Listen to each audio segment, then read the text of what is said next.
to augmentation in Industry 5.0, but we can still see that there's a lot of challenges, a lot of problems. Climate change. We have circularity issues. Products which are being developed, they are very expensive. There's a lot of issues related to resilience. A lot of companies are being closed. Lots of people are losing their jobs. The systems are becoming more and more complicated and more complex.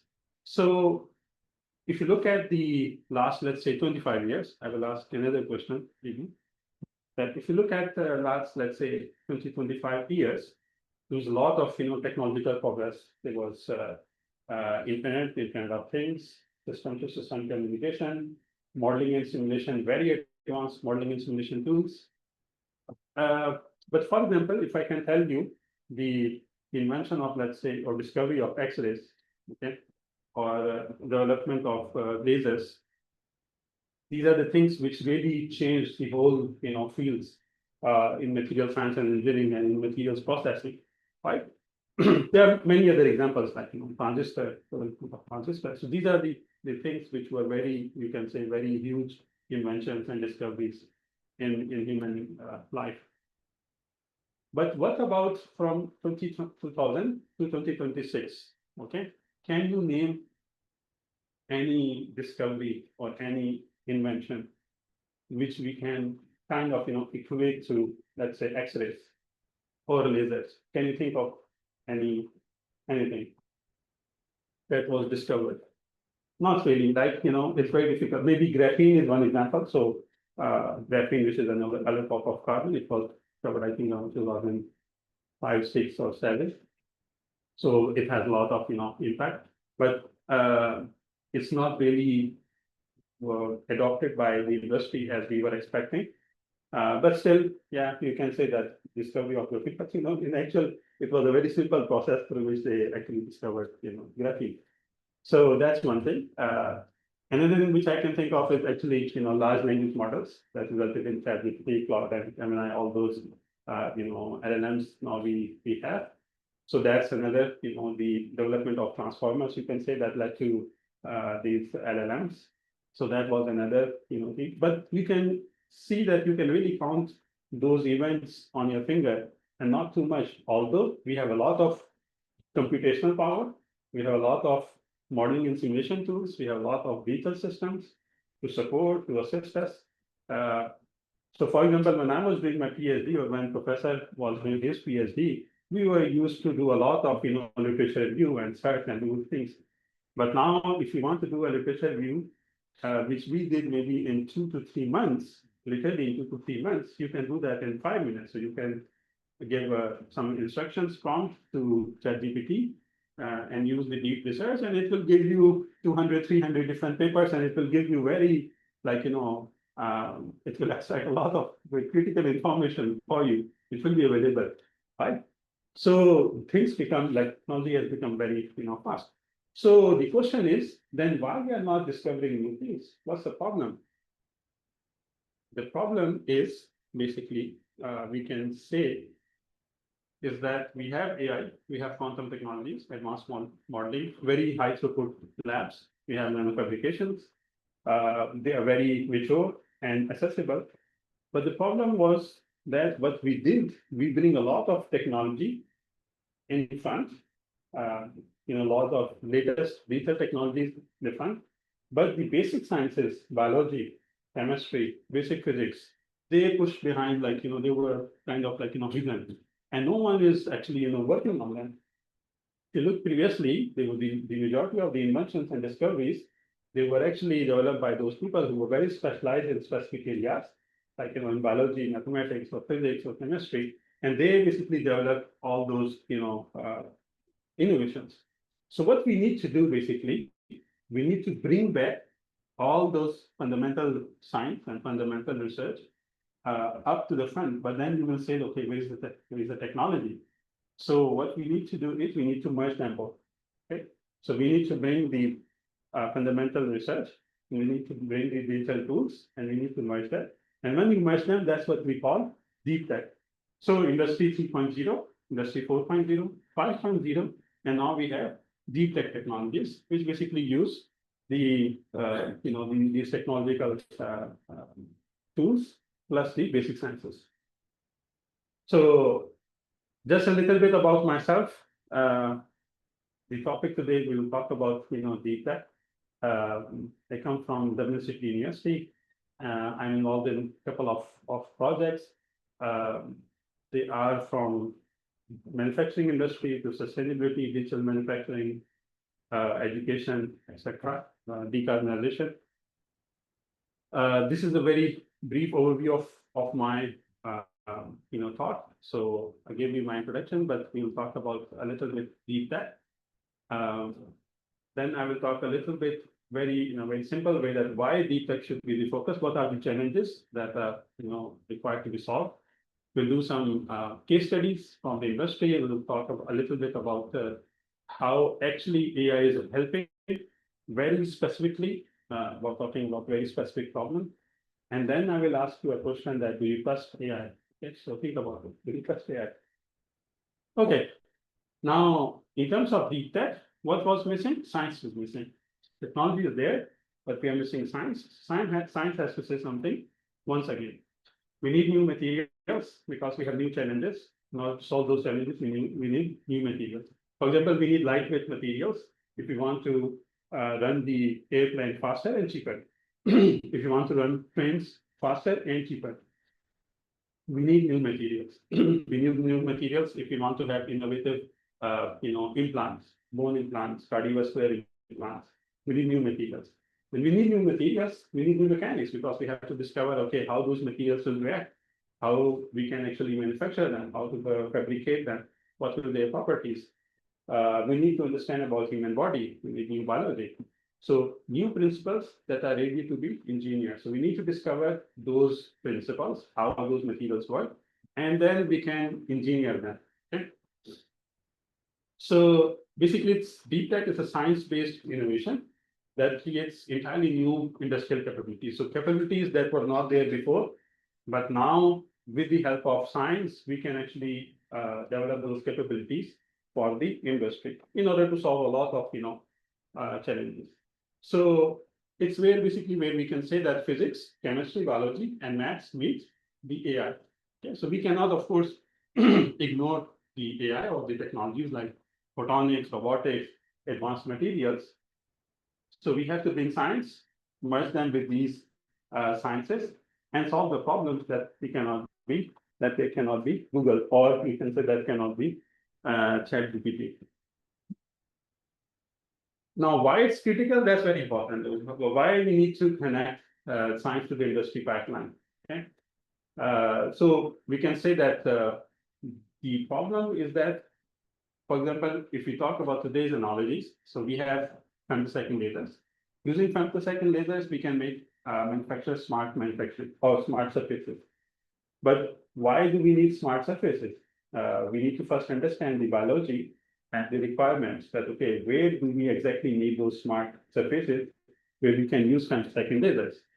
So, for example, in the previous lecture talk, I talked about mechanical biology for the human implants. So how can we integrate or how can we bring AI into the mechanical biological interfaces and try to understand what's going on and then bring some solution or discover some solutions? So, for example, we can use photonic sensors for autonomous factories. If you really want factory to run by itself, then what you need very advanced sensors. Now, I can say if in an equation, DeepTech is basically equals to science, which is being integrated or multiplied by the technology, which has a very important component, purpose. So a lot of things, which Professor Kupara says or Ravinda said, is that we are trying to address the problems which people are facing. So that's also very important. That what is the purpose of your research? Does it have any specific end result? Is there a challenge or a problem or a gap that you are trying to address? Okay, so we bring science, we develop or we use these enabling technologies, and then we have this purpose-driven innovation. So solve the real-world problem like climate, health, industry, resilience. Okay, so I hope now you have a good idea about DeepTech and why DeepTech is important. Now we'll talk about a little bit that, okay, for example, what could be a very simple example that we can take and understand that why DeepTech is required. So one example is biofarming in food products. So for example, when we purchase a food product, there is expiry date on it. Okay. So why there is expiry date? Because there's bacteria in that food, and that bacteria will grow in a time that it will spoil the food in certain duration, and that duration is basically the expiry date, which is mentioned on the food packaging. And you have a very good idea that how much food is actually wasted due to the expiry dates. It's not being consumed by people, and it's just wasted. Why? Because the expiry date is very short. Why it's important to have some expiry date or expanded? Because of the value chains. Value chains are very complicated. Once a company, they develop a food, or they manufacture or prepare some food, and then they package it. It has to go to distributors. Distributors send it to other distributors, sometimes to other countries, and then they are distributed to local distributors, and then eventually they reach to the shop. And then once they are in shop, then again it depends upon people when they are going to purchase it. So that means that if you have a lower level of bacteria in the food, that means extensive or maybe higher shelf life. That's one thing. Second thing is that foodborne bacteria are very common. So even if you think about the ready-to-eat food or the simple packaging food, when they process it, they use stainless steel normally, rather than knife, cutters, mixers, pans, etc. And there is a probability that the bacteria will stick to the environment. Oh. And they have very rigorous, of course, the industry has very rigorous training in place, we call CIP processes. So in doing these CIPs, they are very good, but not, of course, perfect. This is the problem with the CIPs, is that we have to do it very, rapidly, like every 2 to 3 hours. So you have to clean the surfaces every 2 to 3 hours. Now, what's the problem with cleaning a surface every 2 to 3 hours? Problem is water, because you need a lot of water in order to clean a surface. And if you are cleaning if you are cleaning a surface every 3 hours or 6 hours, it consumes a lot of water. In fact, in a food industry, a normal, you can say, food preparation company, 70% of water is consumed just for cleaning purposes. Okay? And I don't have to tell you that how valuable water is and how valuable it will become in the future. So in order to save the water, in order to save energy, we need surfaces that are basically self-cleaning. Okay. Now, how can you make surfaces self-cleaning? You first have to understand how exactly bacteria sticks to the surface of stainless steel. Okay. So now people will say that yes, there is a lot of research that's been done about how specific proteins in bacteria they attach to the surface.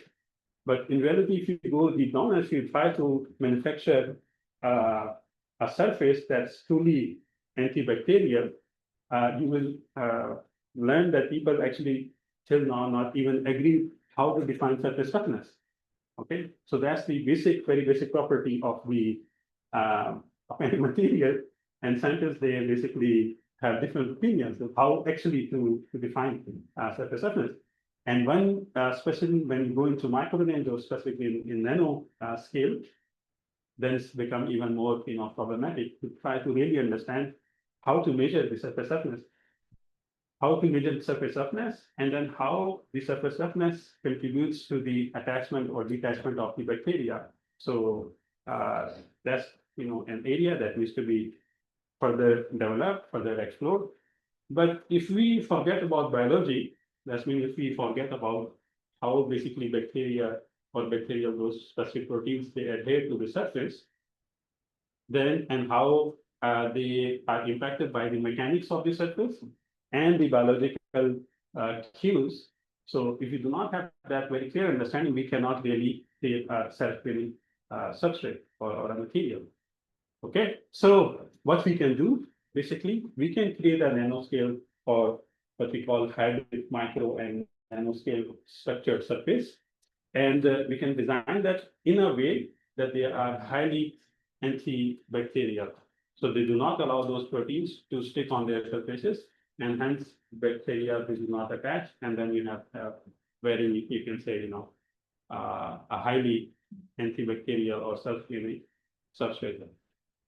But again, the problem is that because it's a very complex phenomena, what we need to do, we have to investigate and understand the biology and the physics of bacteria and the surfaces. And then we can give all that information to a machine learning algorithm. Okay. And we say that, okay, for example, for X type of surfaces, the bacteria behave in a different way, in this way. So we make those measurements and we give all the data about the profile of these surfaces and the behavior of bacteria to a machine learning algorithm. And then we ask the machine learning algorithm to train itself.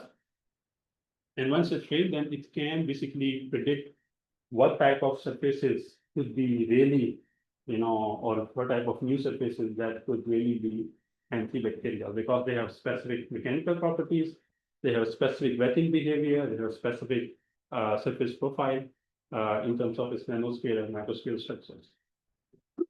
And then once we have those predictions, then we can manufacture those surfaces.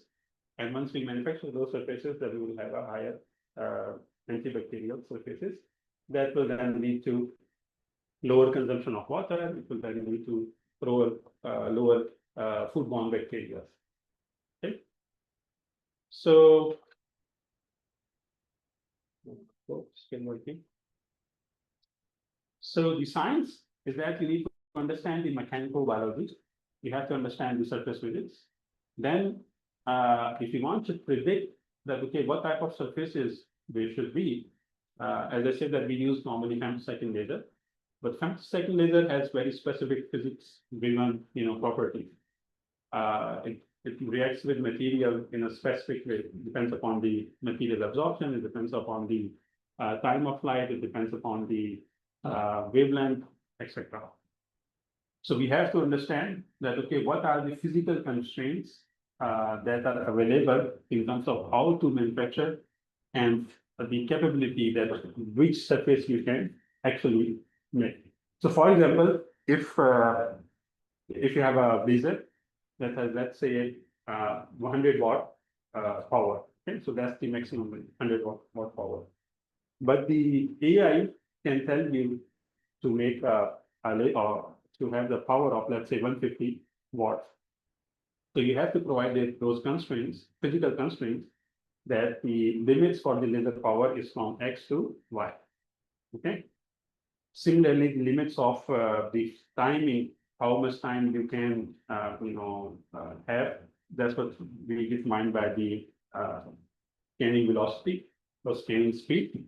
So how much speed you can have. So we have, of course, very fast lasers available, but AI can predict a set of laser processing conditions at a very fast, not physically possible. Okay? So you have to provide all those physical limitations to the system. Plus, AI has to also understand the physical, phenomena that are occurring. So how basically laser interacts with the material, how much it can melt, how much it can ablate, what's the threshold between the ablation and melting, etc. So once you have that, the science corrected, you give that science to AI, and then AI will predict the surface. Okay. The term which we use is called enabling technologies.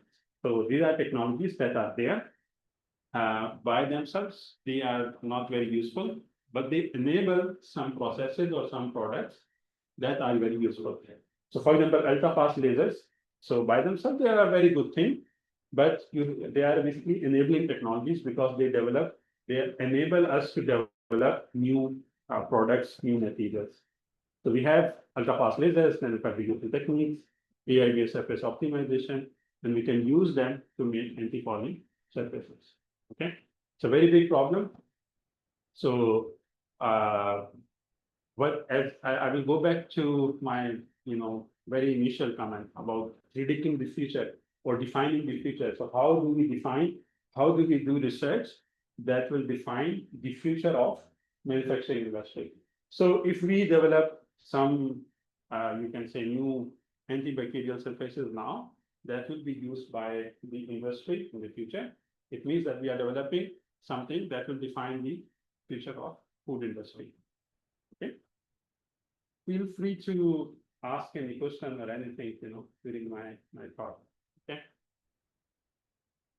Okay. So I think that now you have very clear idea that what is DeepTech, what science is doing basically, and how we can use science, very basic science, to solve some of the some of the complicated, we can say, problems and challenges.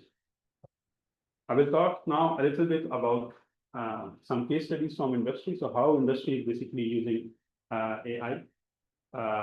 So Siemens, for example, Siemens Energy, they have this atom digital twin for gas turbines. In gas turbines, I will very simply tell you, gas turbines are basically used to generate the energy. And the problem with gas turbines is the wear and tear. Okay, it's a big problem. And you have to replace certain components or even the blades. Normally they don't replace it. Now they additively manufacture or repair those blades. You have to repair them, because if you do not repair them, then the efficiency will be very low.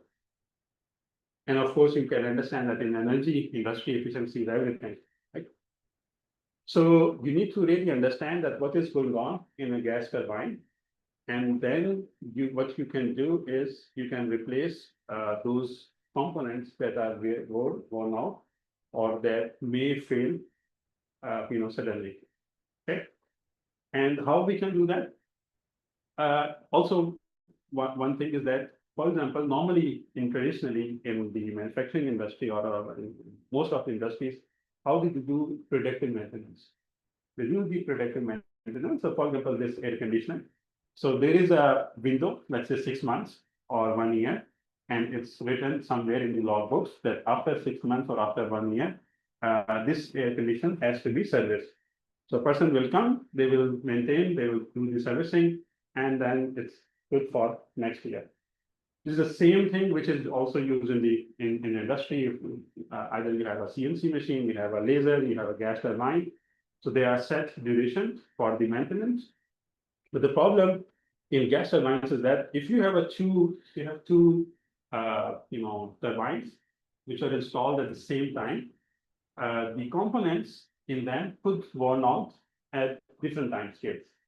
Okay, the problems could come, the motors could fail at different times. Some turbines could be very quick, others could be very slow.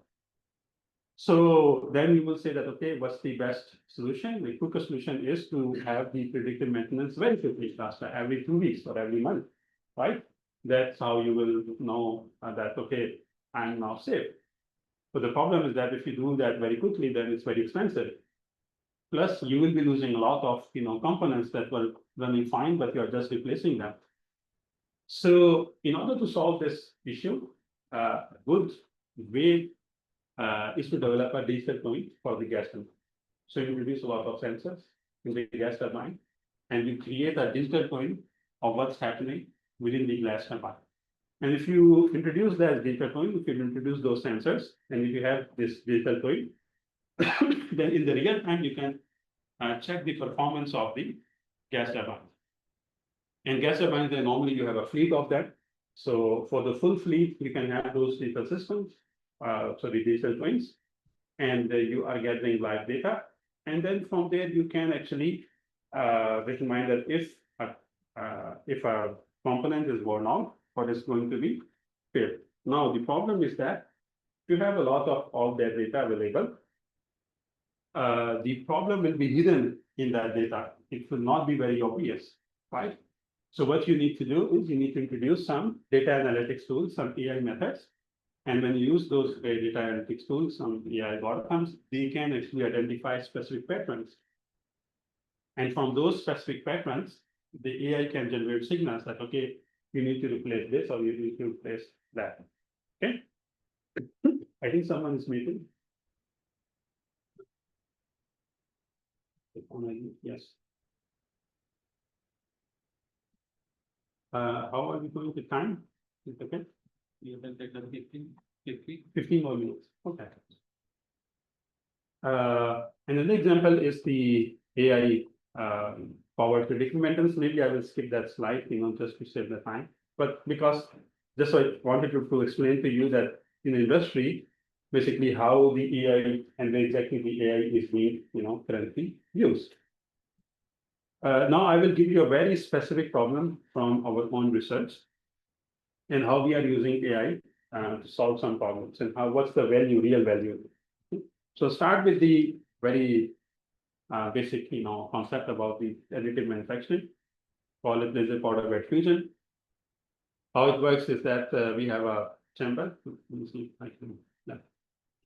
We have a powder supply chamber, and we have a laser unit. You spread the powder from the container onto the bed, and once you supply that powder, then you turn on the laser. The laser basically runs by different mirrors to direct specific spots on the build chamber. And once one layer is done, then you report the powder once again, and then it will selectively melt the part once again. Okay, and this is the collection container. So you can see it's a very simple process in which you have powder, which is layered or spread on a build chamber, and you have the laser, and laser is selectively melting the powder, letting it solidify. Once it's solidified, you have a solid structure. And we do that layer by layer by layer, and the collection, this container or the build chamber, it goes one layer down. Okay? And that's how you have full 3D structure. Now, the problem is that it looks like very simple process, but in reality, it's very complicated. Okay? Now, the question is, if I say that, okay, we need to optimize this surface, melting, powder melting and solidification in this whole process, and we also need some control. The first question is, why do we want to optimize it, and why do we want to have a control over the process? Okay, so the three things basically which brings the real value. Okay. What's the real value? The first real value is that if you optimize this process, that means you will have less waste, less powder. That means you are reducing the cost. Okay, so you will have less repairs, you have less reworks. That's when you are reducing cost. The second is that production gain. So you are going to improve your production. And the third one is that you are going to improve your product performance, because if you can control the manufacturing process itself, that's when you can control the quality of the part which you are producing. And if you are improving the part, that's when you can control the product performance, how it will behave in the real world. So these are the three things which could bring the real value to your additively manufactured process or material or component if you use process optimization techniques or AI. Okay, now how do you optimize the process? Basically, if you look at any process, but specifically this process, we have three simple stages. Okay, you have input parameters, then you have the process itself, and then you have output properties. Now, what we can do is we can do in-process monitoring, that while the product is being manufactured, you can install some sensors and you can look at, okay, how it's behaving, and then you can provide either your open loop or closed loop feedback. Or what you can do, you can look at the output properties. So once the part is finished, then post-process, you inspect the quality, and from there you can collect some data. So basically what you can do is you can collect a lot of data from the process and post-process. But it's very challenging. Why?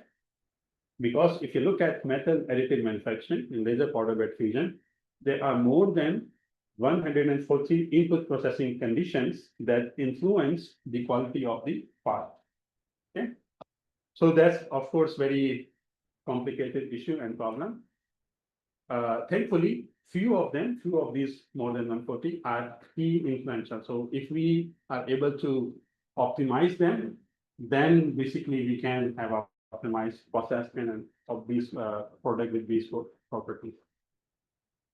So this is the 3D printer which we have in our labs.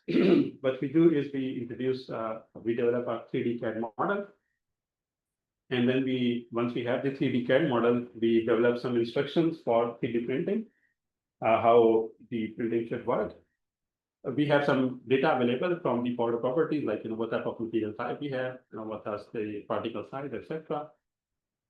And then while it is manufacturing the product, we can have in situ monitoring. That means within the monitoring, we can collect data and we can collect that data and give information to the during the process. So process can be controlled, and we can also give that data to the original CAD file development phase. Okay, the CAD file is not working properly, you need to change it. Okay?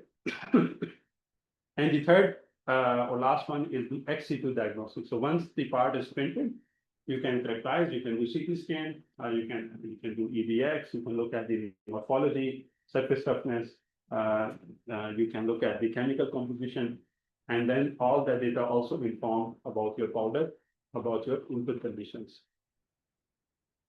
So why we need that?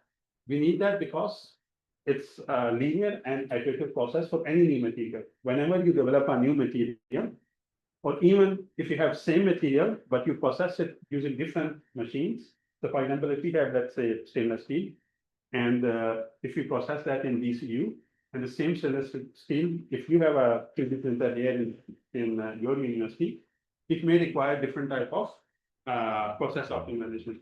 Why? Because the build chamber will be different, the gas flow will be different, you may have a different laser, the laser parameters could be different, etc. Even if you have exactly the same laser processing conditions, the build chamber environment also influences the printing process. Okay, so we collect all that information, and using that information, we can develop how a product should be manufactured for a new material, for a new geometry, or for a fluid, or a new machine. Okay. So one example, what we do in terms of in situ monitoring is we use these spirometers. So I can show you how they work. Specifically within the economy menu, we have a laser which is coming down from the same, you can say, focus. We collect some emissions, and those emissions then they deliver to diodes, and from diode we can indirectly measure the temperature of the built environment, or specifically the spot which we have melted. And from there, what we can do, we can reconstruct a thermal profile of the whole product, or thermal profile of each layer. And from each layer, if we combine them, then we will have a 3D view of this whole product. And from the thermal profile, we can see that if there were any inhomogeneities, where there was inhomogeneity, that could mean that there was less melted powder or over melting if there was a higher emission.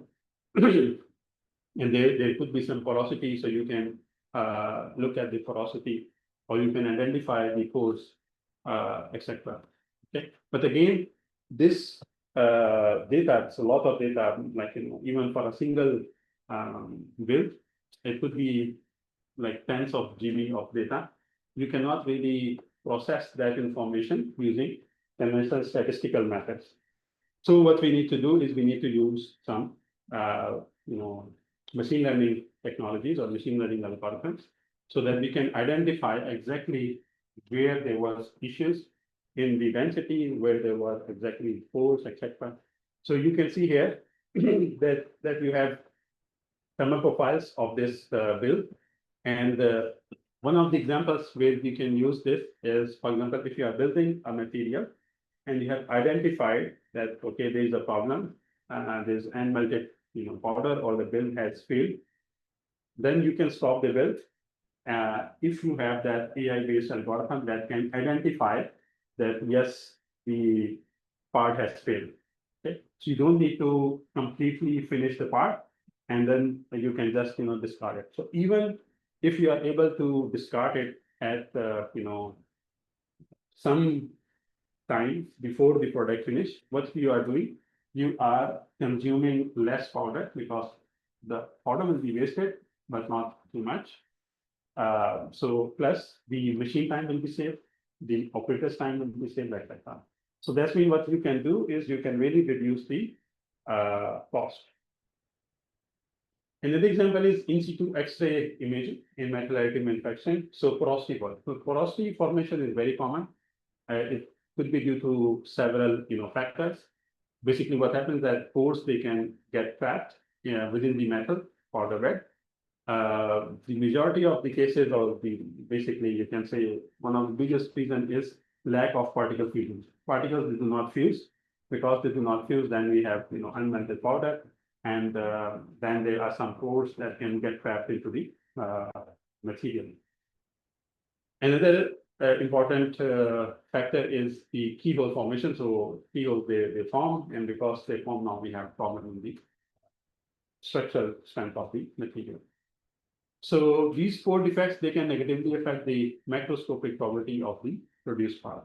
So it's not really at the micro scale, but actually at very macroscopic level, they can lead to, for example, failure of the part. So if we are able to detect that there are pores in the, if there are any pores within the build part, then what we can do, we can reduce our cost. We can either rework on the part, or we can just completely we waste it. Okay, so we do not spend again much time on it. So, and plus, if we are able to learn that okay, for this material, what type of processing conditions will give us no porosity, then we can use those processing conditions for a new material. Okay, and we can try to understand and learn about that material. Even for a new geometry, for the same material, could be same material, but could be new geometry. For the new geometry, we can optimize our production processes using the optimized conditions. And then again, for the new machine, if you have a machine here in Moratawa, and if you have a machine in DCU, we give you exactly the same processing conditions. It will not work. You have to optimize it for your own machine. And here, the process optimization will help you because it will reduce the time to optimize the process. Now, in terms of the process optimization and control methodology, so how would we go from statistical to some machine learning based technique? First of all, you have to do some screening tests. So that you can identify that, okay, what are the limitations, what are the boundary conditions approximately for me to play around. Then we can do design of experiments. We can do some specific, range of specific parameters. Then we do from design of experiment, we can do sensitivity analysis of these selected parameters. So we can identify which parameters are more influential. And then what we can do, we can integrate this DOE with the machine learning. And if we are able to do that, this design of experiment with machine learning, then we can get the process optimization and the control. Of course, you can use advanced statistical methods in order to do that. But one of the methods which we use is adaptive design, which is using the vision optimization. So vision optimization basically focuses on a single, you can say, output, the machine learning method. And its focus is to improve a specific user-defined output for that specific process.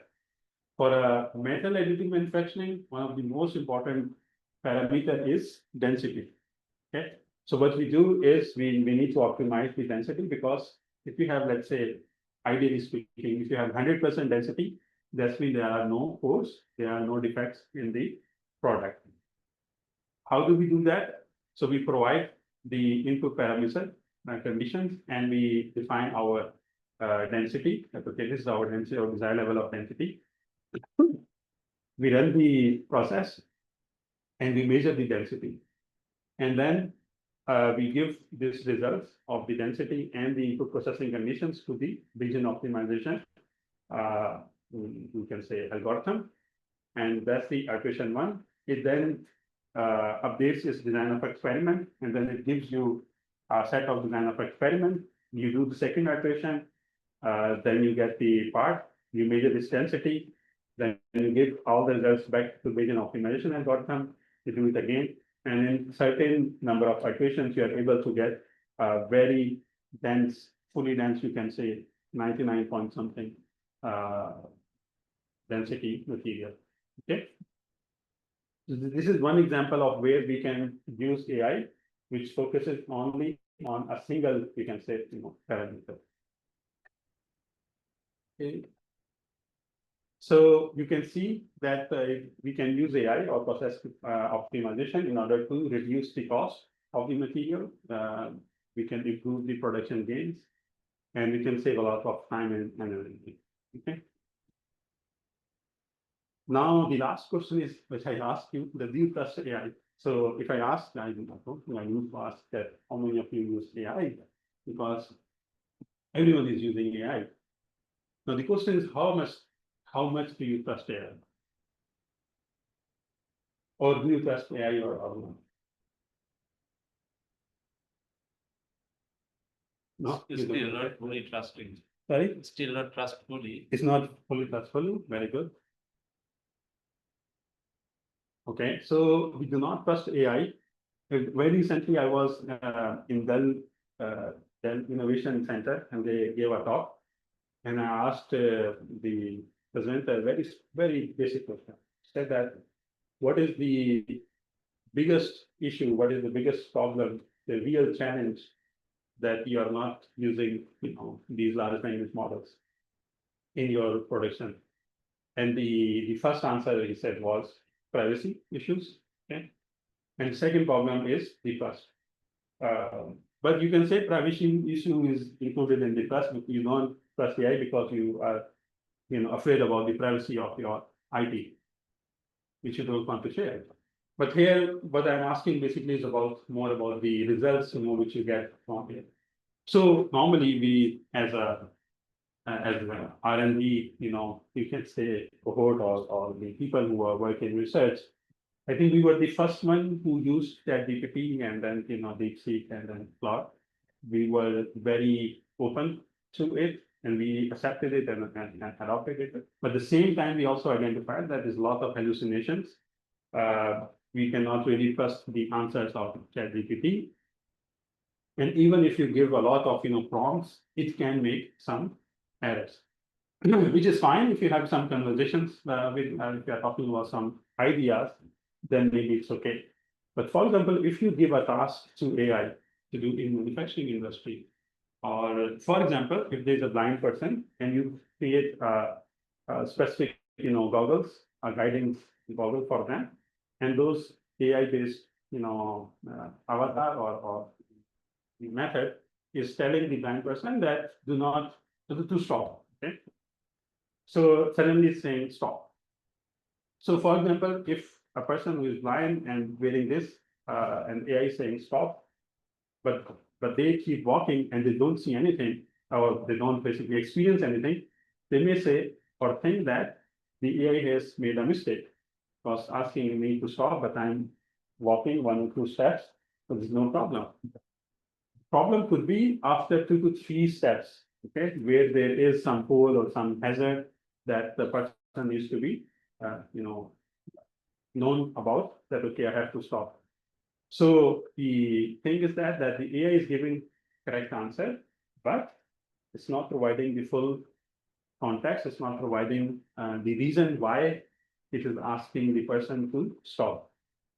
But that's how normally the AI works. So it gives you yes or no, go ahead or stop, green and red signals. Another example is those who used to drive. When you use Google Maps, it often gives you different routes and say, okay, go this way and go that way. And very often we have to check on the map, and we have to then make a decision that, okay, this is this is the right way for me. And sometimes you don't actually trust Google Map because you have knowledge about these routes. But sometimes, if, for example, if you are in a strange country or in a new country or a new city, then how do you make that decision? Because the AI or AI in the Google is telling you to select a specific route. Problem is that AI does not provide any information, any context that why it has provided that recommendation for you to select specific route. So if we make AI to explain itself, then you think that the trust will be increased. So that's what we call explainable AI. Okay? So we have to use AI in industry. It will be, it will grow. Its usage will grow. But we, at the same time, we also have to increase the trust in the AI. And the trust in AI can be increased by using explainable AI. So normally the AI which traditionally we use is what we call a black box AI. So in black box AI, what you do is you give a lot of inputs to it. Could be for the training data, etc., or could be real-time values, and then it generates an output. That's what we call a black box AI. But in explainable AI, you provide some inputs to the AI, and it gives you an output, but it also provides explanations with why AI reached to this specific, answer or to this specific conclusion. How it works? Basically, it works as any normal AI works. You give a lot of data, it trains itself. Once it's trained itself, then it can give some output. But what we add is that we add some explanation methods. Okay, so methods that can explain, that can understand that what data is available, and then can explain the steps which the AI is taking in order to reach to a conclusion. Okay, so these explainable, explanation models, they provide some context which is for human understanding. So humans, they understand that, okay, what happened and what's going on, and why the AI has reached to certain decision. And then once you have this certain decision, then you can have trustful or trusted decision by the AI. So AI provides that decision, but you really trust it. So for example, AI is asking you to change the motor, and you will say that, okay, why do I need to change the motor? AI can tell you that, okay, it's at its 95% performance. Because the performance is reduced, you need to change the motor. But from your own knowledge, you know that even if it is at its 90% performance level, or 95 or 80, or even sometimes 75% performance, it's still profitable, or it's still you can say, from the return on investment point of view, still we should be using this motor instead of purchasing a new motor that can be very expensive. Okay, because we have not really taken out all the advantage from the motor.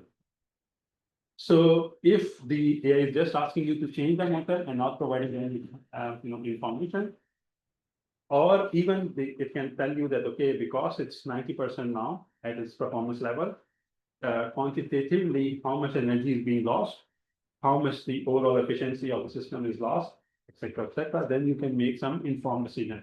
You can say that, okay, I'm happy with this decision, or no, I would like to wait so that I can still get money out of this machine.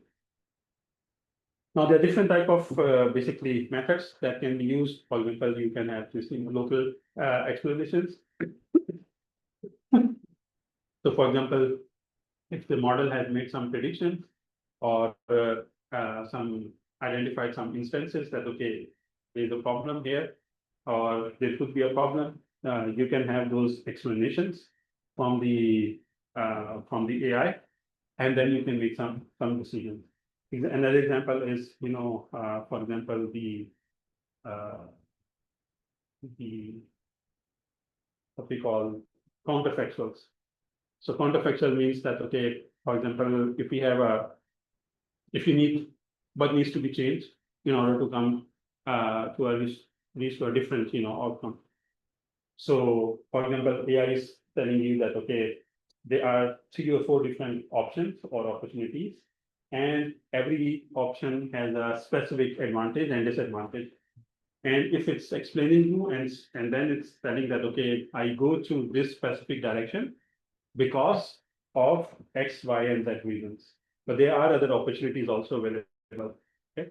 So in that case, what you can do is you can look at all the opportunities and you can either go with the opportunity which AI is presenting you or recommending you, or any other opportunity, because you understand the criteria which the algorithm has used. This is also in the pattern, for example, recognition. So if the AI has identified some patterns in a specific way, it can explain you that, okay, I have identified these patterns and these are the reasons for which I'm saying that, okay, future prediction or future event could look like this. And you can understand that, okay, what's going on. So they have a lot of, of course, opportunities in action. The biggest one, of course, is in health. For now, all the methods which we are developing for in healthcare, AI-based methods, is what we call, decision support systems for the physicians. So they provide some information to make the the healthcare professional to reach to some decision. But those recommendations at the moment are normally yes and no. Okay, so for example, it can identify a region and say that, okay, this is the region which has cancer tissues or cancer cells. But the professional or maybe more experienced surgeon or oncologist, they would know that, okay, these are the regions which the AI had identified, but there could be other regions, or within that region there could be some healthy cells also. Okay, so then it can ask the oncologist can ask the AI that, okay, explain to me that why you have identified only these specific regions, etc. In manufacturing industry, of course, I told you that, okay, for example, if you want to replace something or AI has generated some signals, you can ask the AI to explain that why you generated those signals, what is the importance, what is the quantitative impact on the manufacturing process, etc. We can use it in finance, for example, so if you want to make some decisions, financial decisions, the AI will ask you, to do. There's very good example where a person asks the AI that, okay, if I have a car and a car wash is like 2 minutes walk from my home, should I drive there or should I walk there? Okay, and the AI says that because it's 2 minutes, you should walk. And then the person asks that, okay, but what about the washing? And say, yeah, it depends upon the car wash. If they are good, they will wash your car very good, and this and that. And the person is trying to explain that you are asking me to walk to the car wash, but I'm not driving, so my car will be at home, will not be there. But AI fails to understand that. Okay, so or basically that's what we call context. Not that AI is failed to understand that, it's the context what we have provided, and AI has limited knowledge and it has limited hallucinations, of course, and it makes a decision based on the information which is available. And then it can make basically errors, and it can make mistakes. And then when the person tells the AI that, okay, but how can I get my car washed if I walk and not drive the car to the station? Then the AI recognize that, okay, yeah, that was a missing piece. And they know absolutely you should not walk and you should build the car. So in terms of financial decisions or in terms of safety and security, you can ask the AI that why do you think a recommendation has been made? What are the reasons behind that? Okay, so just to conclude my talk, we talked about DeepTech. It really helps us to reconnect the basic sciences with the industry so that we can solve the problems that only the software patches or the optimization alone cannot do. AI has become very powerful now. It is becoming more and more reliable. Specifically, it becomes more reliable if you grind it in the physics. If you tell your AI that, okay, what's the physical limitations, what are the biological limitations, mechanical limitations, etc. For example, by physics-informed models, you can really improve the performance of the AI. The real manufacturing gains are very obvious, but you have to understand and they control. You have to understand and control the process itself at the same time. You have to understand that what's going on. If you know what is going on within the process, then of course you can control it. And you can do that by in situ and ex situ monitoring, as I explained to you. You can use sensors during the process, and then after your product is manufactured, you can characterize it and you can understand that how the processing condition influence the final part properties. Trust is missing ingredient in the today's world AI. So explainable AI, they can turn the black box predictions into very informed decision making, so that the operators, engineers, regulators, they can understand that okay, why the AI has reached to certain conclusion. Now, the factory of the future, it will be self-optimizing. It will be explainable. It will explain itself, and it will build on a living science to industry partner. So we need science and industrial technologies to go together in a single pipeline. So that we can have real, I would like to thank very much to Professor Gupora for inviting me to the University of Moratoa to invite me, and also to Erasmus Plus program, the International Flight Mobility Program, through which I came to visit the area. Wonderful university. Thank you very much. Thank you very much, Dr. Inam. If you have any question, I have a question. Thank you very much for a nice presentation. It was quite informative. And then I would like to know if when it comes to 3D printing, now we have actually explained the lesson and there are technologies being developed to improve the quality. What can we expect in the future in terms of technology? Where would you think it would lead to? so one of the things which we are doing at the moment is there are two problems in the 3D printing. The first one is lack of standards. So we are running an EU project in which we are trying to develop a digital twin of the whole process, and we are trying to use that digital twin to basically, make standards or certification of the whole, process and the products which we manufacture. These are important for high-tech industry, for example, aerospace and biomedical industry, because they don't want to use any material, they don't want to use any products which are not certified. Another thing is development of new alloys, so new materials. So you need multifunctional materials basically, and normally the materials which are processed within the additive manufacturing are either manual or tertiary alloys.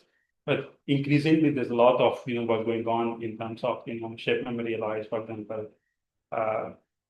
Another you can say future work or current work which is being done for future industry is multi-material printing. So how you can print different materials within a single bill. Another example could be dielectric and electric material within the same bill plate. So how you can predict dielectric material and then conductive material at the same time or on the same substrate.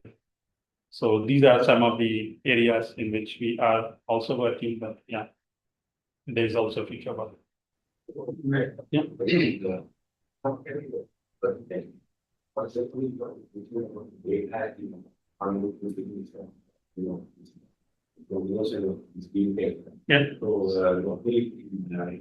Yeah. Obviously, when people use the whole data set, previous data set, and then we have to pay. So, I think about the use of physics, because the idea to do some theories from the data. When we are going through that part, and most people don't think the whole data, we have a data. Yeah. Physics, yeah. So very good question. Basically, sometimes you have data available only, and then not really physics informed to physics related to that available. But the data itself is not fully available.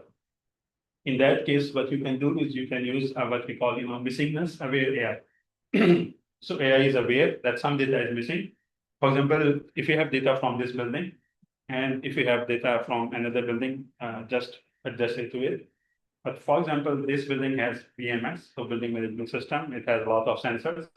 Let's say that's CO2 sensor, maybe fire sensors, etc. But that building have lower number of sensors. And then there is another building which has even more sensors compared to this building.